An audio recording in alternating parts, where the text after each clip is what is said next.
सुखाचा अभाव अनिर्णित अवस्थेमध्ये असतो. याला ज्ञानोबांनी एक दृष्टांत दिलेला आहे रूपकाच्या रूपाने 16व्या अध्यायामध्ये, अतिशय सुंदर आहे. चक्रवाक नावाचे पक्षी असतात आणि ते नेहमी जोडप्यानेच राहतात, पती पत्नी प्रमाणे. पक्षामध्ये सुद्धा एकनिष्ठ भाव असतो, हे माणसाने लक्षात ठेवावं. काय होतं, दिवसभर पती पत्नी बरोबर आहेत आणि नेमकं रात्रीच्या अंधार पडतो आणि दोघांना वियोग सहन करावा लागतो. ज्ञानोबांचं रूपक आहे आणि त्या रूपकाची भूमिका आहे. ते जे चक्रवाक पक्षी दिवसभर बरोबर आहेत आणि रात्रीला अंधार पडतो आणि एका नदीच्या दोन्ही तीरावर दोन पक्षी असतात. इकडून ओरडतो नर, तिकडून मादी ओरडते. मादीला वाटतं इकडे आहे, नराला वाटतं मादी तिकडे आहे. नर तिकडे जातो, मादी इकडे येते. आपल्या जीवनातला दृष्टांत आहे बरं का. आपण सुखाला आवाज देतो, तिकडून सुखाचा आवाज येतो. आपण नदीच्या त्या तीरावर जातो, सुख या तीरावर आलेलं असतं.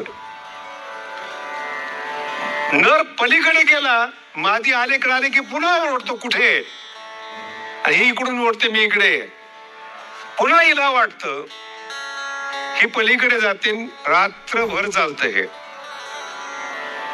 चक्रवाक पक्षाचं, रात्रभर चालतं. ज्ञानोबांचा दृष्टांत कसा आहे, ज्ञानोबांनी चक्रवाक पक्षाला आपल्या जीवनातलं जे रूपक केलेलं आहे त्याचं खूप सुंदर वर्णन आहे. बुद्धी आणि बोध असं वर्णन केलेलं आहे. आपल्याकडे बुद्धी आहे आणि बोध आपल्याकडे नाही आहे. बोध निवृत्तीच्या तीरावर आहेत आणि बुद्धी प्रवृत्तीच्या तीरावर आहेत. आणि मध्ये संसाराची नदी आहे, माया नदी आहे. ज्ञानोबांची कशी दृष्टांत त्यावेळेस सुचले असतील याच्यावरच चमत्कार समजा तुम्ही.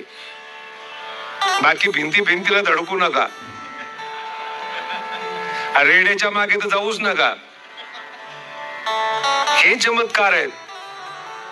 ज्ञानोबा म्हणतात हे जे दोन आरडत विरह वेडी बुद्धिबोधू. आणि आपल्या जीवनात काय होतं, आता हे वाग्यज्ञ आत्ताच तुम्हाला सांगितलं, त्याचा पुढचा भाग इथे आलेला आहे. शब्दांच्या असकडी. ज्ञानोबांचा हा शब्द आहे ना, ज्याला समजला तो भाग्यवान. शब्दांच्या जंगलामध्ये असा अर्थ आहे.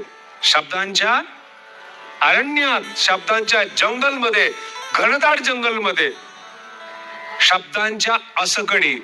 किती सिद्धांत आहेत जगात, किती गुरु आहेत, किती संप्रदाय आहेत, किती धर्म आहेत, किती महान महान लोक आहेत. ऐकायचं कुणाचं? हे ज्ञानोबा 700 वर्षापूर्वी लिहितात.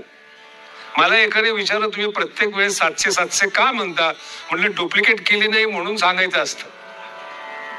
माऊली निर्माते आहेत, आधुनिकता नसताना ते कसे आधुनिक आहेत याकरता त्यांचं वय सांगावं लागतं मला. 700 वर्षापूर्वी शब्दांच्या असकडी, शब्दांच्या अरण्यामध्ये भेद नदीच्या दोन्ही थडी, भेद बुद्धी द्वेष बुद्धी दोन्ही थडी, आरडत विरह वेडी बुद्धिबोधू. संसाराचं सगळं चित्र आपल्या डोळ्यापुढे आणा. अमेरिकेतला बुद्धिमान असेल, युरोपचा बुद्धिमान असेल, तर भारताचा असेल, तो बुद्धियुक्त आहे, बुद्धी आहे, पण बुद्धी बोधाशिवाय स्थिर होत नाही.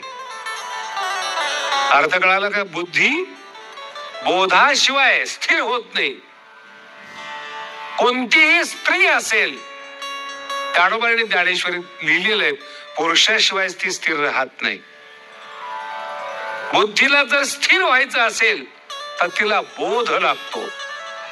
आणि बोध केवळ आणि केवळ संताकडेच आहे, दुसरीकडे बोधच नाही. सगळे बुद्धू आहेत.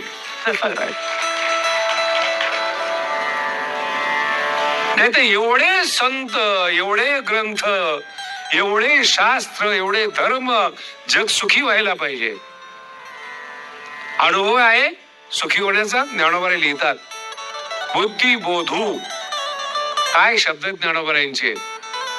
आरडत विरह वेडी बुद्धी बोधू. विरहानं वेडी झालेली बुद्धी आणि बोध. आरडत विरह वेडी बुद्धी बोधू. ज्ञानोबरायांचे शब्द पहा कसं. आरडत शब्द फार गोड आहेत. आरडत बोलणं नाहीये त्यांचं, ओरडणे. म्हणून जेव्हा यांचे भांडणं होतात ना संसारामध्ये, हे एकमेकाला बोलत नाहीत, बोलणं ओरडतात. संसारातली भांडणं पहा तुम्ही. ओरडता का, पत्नी विचारते. पती सांगतो तू का ओरडते. ज्ञानोबराय म्हणतात दोघंही ओरडतात एकमेका. आणि रात्रभर या तीरावून त्या तीरावर, या तीरावून इथं भेटेल इथं भेटेल. तुमच्या भाषेत सांगतो सुख इथे मिळेल इथे मिळेल म्हणून तुम्ही भटकताय. तुमच्याकडे बुद्धी आहे पण बोध नाही, भटकताय तुम्ही. आरडत मग सूर्य उगवतो. ज्ञानोबराय म्हणतात त्या चक्रवाकाचे मिथुन, सामरस्याचे समाधान, भोगवी जो चित गगन, भुवन दिवा. भुवन दिवा म्हणजे सूर्य.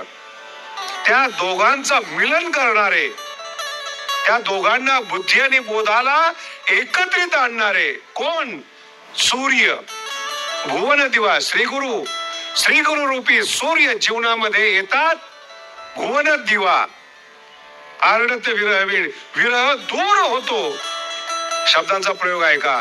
आणि दोघं बुद्धी आणि बोध एकत्र येतात. कोणामुळे येतात. ज्ञानोबरांचा शब्द भुवन दिवा चित गगन. ज्ञानोबरांचे काय काय शब्द आहेत पहा. तया चक्रवाकाचे मिथुन, सामरस्याचे समाधान, भोगवी जो चित गगन. भोगवी संसारिक माणसाने शब्द लक्षात ठेवावा. परमार्थामध्ये भोग आहे, आनंदाचा भोग आहे. तुमच्याकडे दुःखाचा भोग आहे. दिवस रात्र ओरडताय तुम्ही. आरडत विरह वेडी. काय ज्ञानोबरांचे शब्द आहे तो. आरडत विरह वेडी बुद्धी Bodhu.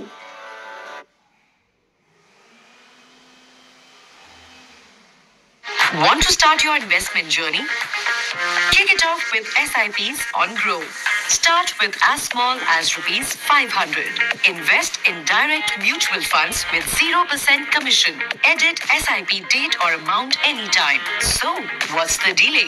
Download Grow to explore SIPs today. Mutual fund investments are subject to market risk. Read all scheme-related documents carefully before investing.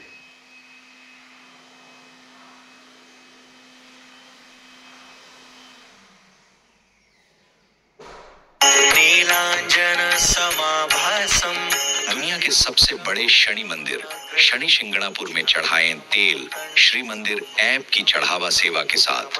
Maharashtra में स्थित शिंगणापुर पूरे भारतवर्ष में मात्र एक ऐसा स्थान है जहां पर लोगों के घरों में ना तो ताले लगाते और ना तो कोई अपने घरों में दरवाजे लगवाता, क्योंकि माना जाता है कि दंडाधिकारी कहे जाने वाले शनिदेव की उपस्थिति इस जगह पर मौजूद है और मान्यता है कि इस जगह पर अपराध करने वाले व्यक्ति को शनिदेव स्वयं दंड देते हैं।